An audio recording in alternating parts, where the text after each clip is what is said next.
Have you ever wondered about one of life's most fundamental mysteries? How do fish breathe effortlessly beneath the waves, while we, as humans, face immediate peril in the same environment? It's a question that highlights a profound difference in design.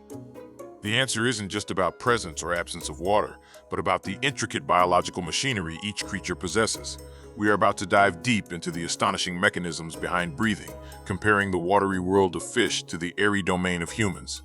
Prepare to uncover the secrets of gas exchange, a tale of nature's brilliance and environmental adaptation.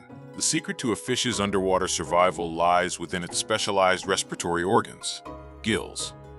These remarkable structures are far more than just fleshy slits. They are intricate, feathery, and incredibly efficient machines designed for extracting life-giving oxygen from water. Each gill is composed of numerous fine filaments, which in turn are covered in even finer lamellae, creating an enormous surface area. The breathing process for a fish begins when it opens its mouth, drawing water in. This water then flows across the delicate gill filaments, passing over that vast specialized surface. As the water washes over the gills, a crucial exchange takes place. Oxygen, dissolved in the water, diffuses directly into the tiny blood vessels nestled within the gill tissue. Simultaneously, carbon dioxide, a waste product from the fish's body, diffuses from the blood into the outgoing water. What makes this system exceptionally efficient is a marvel known as countercurrent exchange. This mechanism involves the blood flowing through the gill capillaries in the opposite direction to the water flowing over the gills. Imagine water moving one way and blood moving the other way, creating a continuous gradient for oxygen transfer. This opposing flow ensures that the blood is always encountering water with a slightly higher oxygen concentration. The result of this ingenious countercurrent exchange is truly astounding. Fish are capable of extracting almost 90% of the available oxygen from the water that passes over their gills. This high rate of efficiency is absolutely vital, considering that water holds significantly less dissolved oxygen than air. Without this specialized design, fish simply couldn't sustain themselves. For fish to continue breathing, there must be a constant, uninterrupted flow of water over their gills. Most fish achieve this by continually opening and closing their mouths and opercula, or gill covers, actively pumping water. Some species, like certain sharks, rely on ram ventilation, meaning they must keep swimming forward with their mouths open to force water across their gills. The consequence of stagnant water or insufficient flow over the gills is severe. Without that continuous movement, oxygen cannot be replenished, and the fish quickly suffocates. This highlights just how dependent fish are on their aquatic environment and the dynamic process of water flow. It's truly fascinating to consider how incredibly efficient fish are at breathing. Their gills can capture oxygen that makes up only a tiny fraction of the water around them. Another interesting fact is that cold water can hold more dissolved oxygen than warm water. This is why many fish species thrive in cooler environments, and why warmer waters can sometimes pose a challenge for aquatic life due to reduced oxygen availability. Now, let's turn to our own sophisticated respiratory system, centered around a completely different organ: the lungs. Our lungs are finely tuned for life in an atmosphere rich with gaseous oxygen. Unlike the constant flow of water, our breathing involves the rhythmic intake and expulsion of air. The breathing process for humans begins when we inhale, drawing air down through our windpipe, or trachea, into a branching network of airways called bronchi and bronchioles. These passages lead deep into the lungs, eventually terminating in millions of tiny air sacs known as alveoli. These microscopic structures are where the magic of gas exchange truly happens.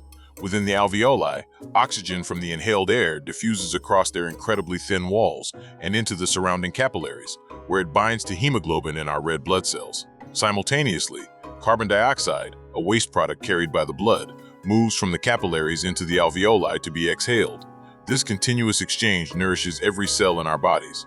The reason humans drown when submerged in water is directly related to this specialized lung design. Our lungs are precisely engineered for the low density and high oxygen concentration of air. When water enters the lungs, its much greater density and viscosity prevent the delicate alveoli from properly inflating. More critically, the water blocks the oxygen from reaching the alveolar membranes and, subsequently, the bloodstream. Lungs are simply not designed to extract oxygen from water. The concentration of dissolved oxygen in water is far too low to be efficiently absorbed by our air-adapted respiratory surfaces. Our respiratory system is equipped for an environment where oxygen is readily available in gaseous form. It's a remarkable thought that humans typically use only a fraction of their total lung capacity during normal, resting breathing. Our bodies maintain a significant reserve, which can be called upon during strenuous activity or in emergency situations.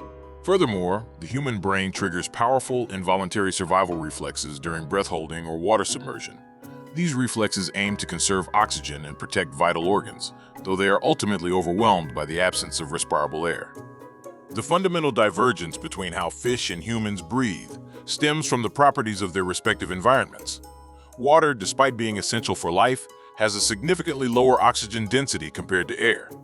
For fish, gills are highly adapted to extract what little oxygen is available in water, while our lungs are optimized for the abundant oxygen found in the atmosphere.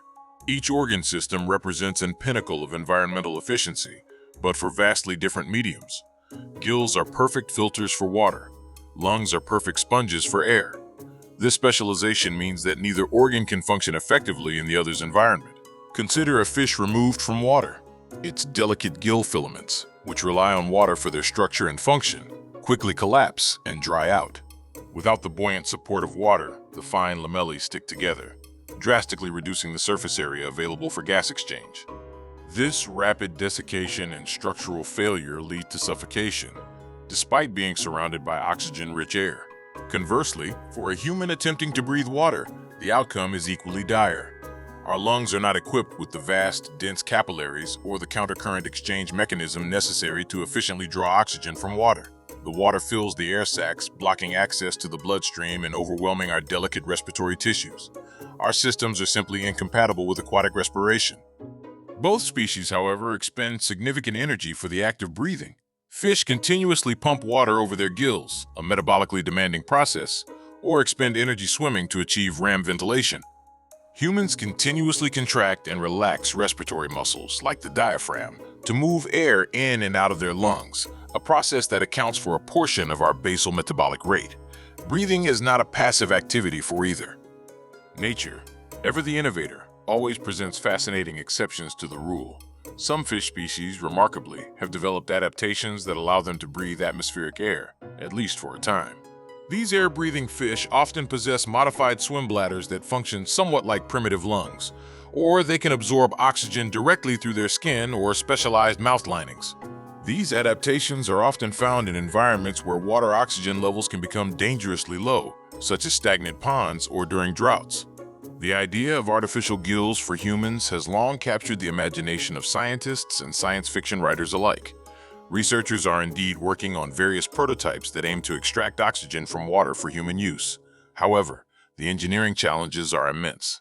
The sheer volume of water that would need to be processed, combined with the low oxygen concentration, makes creating a practical, wearable artificial gill an extremely complex undertaking. The technology is still very much in its infancy, facing hurdles in efficiency, size, and power requirements. Beyond fish and humans, the animal kingdom offers countless examples of creatures that switch or combine breathing methods. Amphibians, like frogs, begin life with gills adapted to water and later develop lungs for terrestrial life. Some turtles can absorb oxygen through specialized tissues in their cloaca while submerged for extended periods. These incredible adaptations underscore life's persistent drive to find a way to breathe, no matter the challenges posed by the environment.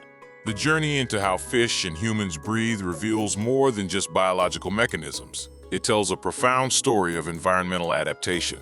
Both gill-based respiration and lung-based respiration are perfectly functional, highly optimized systems, each custom designed for a specific environment. Neither is inherently superior. Rather, they are testament to nature's capacity for creating specialized solutions.